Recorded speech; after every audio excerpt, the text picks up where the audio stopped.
আসসালামু আলাইকুম। কেমন আছেন সবাই? আজকে কথা বলবো ব্রাজিলের আসলে ইনজুরি এবং হ্যাক্সা মিশন।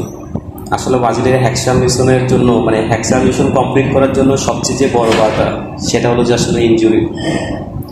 আপনারা দেখে থাকবেন যে আসলে ব্রাজিল যখন এবার ওয়ার্ল্ড কাপটা খেলতে গেছে, তো খেলতে যাওয়ার আগে কিন্তু ব্রাজিলের কিছু কি প্লেয়ার এস্তাভো, রদ্রিগো, এডার মিলিটাও এরা কিন্তু ইনজুরির জন্য চাইতে পারে না। তো এটা কিন্তু ব্রাজিলের জন্য মানে বিশাল বড় একটা ধাক্কা, কারণ এরা আসলে যদি সাব হিসাবেও খেলে, সুপার সাব হিসাবে কিন্তু এরা নামতে পারতো। বাট যে তিনজন যাইতে পারে নাই আপনার ওয়ার্ল্ড কাপের স্কোয়ারে ছিল না, এরা কিন্তু তাদের পজিশন থেকে one of the best player. তো সেটার সাথে এখন আবার নতুন করে অ্যাড হয়েছে ইনজুরি। দেখেন নেইমার ইনজুরি থেকে মাত্র উঠলো, তারপর রাফিনা ইনজুরিতে গেল, এরপর আপনার লাস্ট ম্যাচে পাকোয়েতে ইনজুরি হলো, ক্যাসিমোরও ইনজুরি অবস্থা। তো আমি যেটা দেখতে পাচ্ছি ব্রাজিল ডে বাই ডে যতই ম্যাচে ইমপ্রুভ করুক না কেন, ম্যাচে ইমপ্রুভ করার থেকে তাদের যেটা ঝামেলা হচ্ছে যে আপনার ইনজুরি হচ্ছে।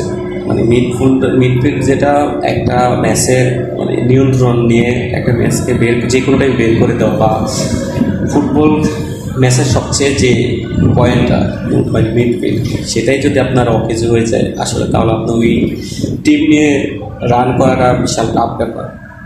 তো ব্রাজিলের জন্য আসলে এখন যেটা সবচেয়ে বড় চিন্তার বিষয় হলো যে অপোনেন্ট টিম না, ব্রাজিলের জন্য সবচেয়ে চিন্তার বিষয় হলো যে আপনার এই ইনজুরি।